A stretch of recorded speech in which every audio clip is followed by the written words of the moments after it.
Halo, selamat datang. Hari ini kita akan coba merangkum kebijaksanaan dari para investor paling hebat di dunia. Jadi sebuah kerangka kerja yang praktis. Jadi lupakan dulu deh tips-tips saham yang cuma sesaat. Kita akan membangun sesuatu yang jauh lebih berharga, yaitu semacam peta berpikir yang bisa memandu keputusan investasi Anda seumur hidup. Oke, kita mulai dengan kutipan yang kuat banget dari Charlie Munger ini. Nah, ini dia tema utama kita. Ini bukan soal apa yang harus dipikirkan, tapi bagaimana cara berpikir. Tujuannya yaitu membangun fondasi mental supaya Anda bisa mengambil keputusan yang lebih baik secara mandiri. Siap untuk mulai membangun? Yuk, kita akan pakai metafora sebuah kerangka. Coba bayangin deh, sebuah struktur yang kokoh yang akan kita bangun bareng-bareng, balok demi balok, pakai prinsip-prinsip inti dari para investor legendaris. Nah, setiap prinsip ini bakal jadi balok penyusun yang saling menguatkan, menciptakan kerangka berpikir yang kuat untuk semua keputusan investasi Anda di masa depan. Oke, mari kita masuk ke pilar yang pertama. Sukses dalam investasi itu nggak dimulai dari saham apa yang harus dibeli, tapi dari pola pikir yang benar. Pilar pertama ini, jujur aja, yang paling penting. Soalnya, tanpa pola pikir yang benar, pilar-pilar yang lain ya bisa ambruk gitu aja. Konsep dasarnya adalah lingkaran kompetensi. Gampangnya gini, Anda harus tahu apa yang Anda tahu. Dan yang lebih penting lagi, tahu apa yang Anda tidak tahu. Melangkah keluar dari lingkaran ini tanpa persiapan, itu sama aja kayak berjudi, bukan berinvestasi. Disinilah kebijaksanaan dimulai, yaitu dengan jujur mengakui batasan kita. Jadi, poin krusialnya adalah menumbuhkan kebiasaan-kebiasaan mental ini. Belajar terus, tetap rendah hati, dan analisisnya harus ketat. Dan dari keempat ini, yang terakhir itu mungkin yang paling sulit. Kenapa? Ya karena seperti kata pepatah, orang yang paling gampang kita bohongi adalah diri kita sendiri. Nah, pertanyaan bagus kan? Gimana caranya kita bisa yakin kalau kita benar-benar paham sesuatu dan bukan cuma merasa paham? Ada satu teknik yang ampuh banget buat ini. Namanya teknik Feynman. Simpelnya, kalau Anda nggak bisa ngejelasin sebuah ide dengan bahasa yang sederhana, kemungkinan besar Anda sendiri belum benar-benar paham. Coba deh bayangin Anda jelasin konsep inflasi ke anak umur 10 tahun. Kalau Anda masih pakai istilah-istilah yang rumit, kemungkinan besar ya Anda sendiri belum ngerti-ngerti banget.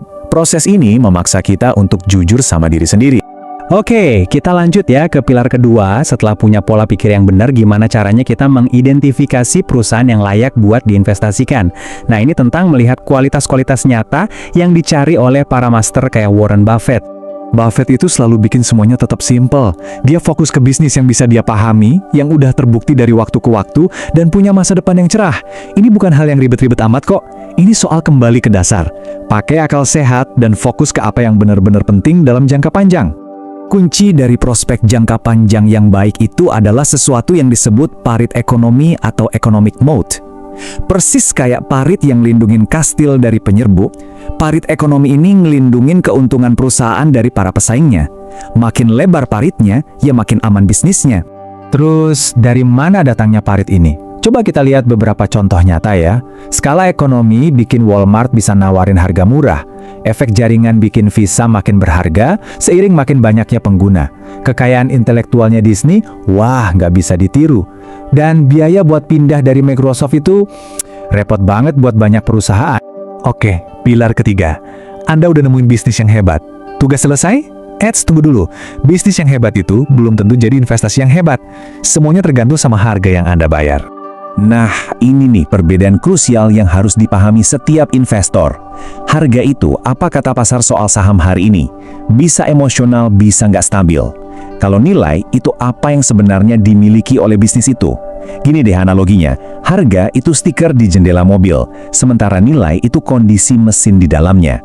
Investor cerdas selalu ngecek mesinnya dulu. Disinilah konsep intinya Ben Graham, margin keamanan, masuk. Ini adalah prinsip utama buat manajemen risiko. Ini kayak kita membangun jembatan yang bisa nahan beban 2 kali lipat dari yang diperkirakan. Kita sengaja membangun ruang untuk kesalahan.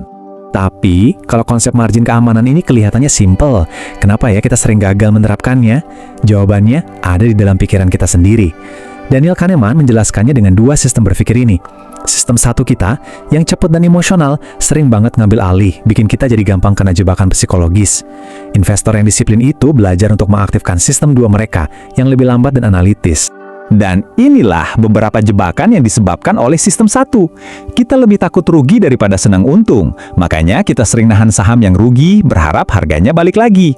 Kita cuma nyari bukti yang mendukung keyakinan kita kepatok sama harga pertama yang kita lihat, dan kita ngerasa aman kalau ikut-ikutan orang banyak. Ingat kan gelembung.com? Nah, menyadari bias-bias ini adalah langkah pertama untuk mengatasinya. Mari kita lanjut ke pilar yang terakhir. Ini semua tentang mengubah prinsip-prinsip tadi menjadi sebuah proses yang bisa diulang dan bisa dijalankan. Proses yang baik itu ibaratnya benteng pertahanan Anda dari emosi dan kesalahan. Salah satu alat mental paling kuat untuk proses yang disiplin adalah inversi atau berpikir terbalik seperti kata Menger. Jadi daripada nanya, gimana ya caranya menghasilkan banyak uang di pasar saham? Seorang investor yang pakai inversi bakal nanya, apa aja sih kesalahan bodoh yang bisa bikin saya kehilangan semua uang? Nah, habis itu mereka fokus untuk menghindari kesalahan-kesalahan itu. Jadi di dunia nyata proses yang disiplin itu kayak gimana sih? Coba lihat contoh dari Prizena Investment Management ini. Mereka pakai model buat menyaring ribuan perusahaan, terus riset mendalam, dan ambil keputusan sebagai tim. Ini pendekatan yang sistematis, yang dirancang untuk menghilangkan emosi dari persamaan. Pada akhirnya, proses yang hebat butuh karakter yang hebat juga. Ini soal punya keberanian buat melawan arus, obsesi untuk terus belajar dari kesalahan, dan yang paling penting, punya integritas untuk tetap berpegang pada keyakinan Anda, bahkan saat itu sulit. Jadi, ini dia kerangka lengkapnya. 4 pilar yang saling mendukung, mulai dengan pola pikir yang benar, identifikasi bisnis yang berkualitas tinggi, bayar harga yang masuk akal dengan margin keamanan, dan jalankan semuanya lewat sebuah proses yang disiplin. Kutipan ini benar-benar merangkum semuanya dengan indah. Ini ngingetin kita kalau investasi yang hebat itu bukan cuma soal angka di layar, tapi tentang jadi pribadi yang lebih baik, lebih siap, lebih disiplin, lebih sabar, dan lebih tegas. Jadi, saya akan tinggalkan Anda dengan pertanyaan ini. Perjalanan membangun kerangka kebijaksanaan Anda itu dimulai dengan satu langkah, satu model mental. Dari semua yang kita bahas hari ini, model mental mana yang paling klik buat Anda? Coba deh, mulai dari situ. Terima kasih sudah bergabung dalam perjalanan ini bersama saya.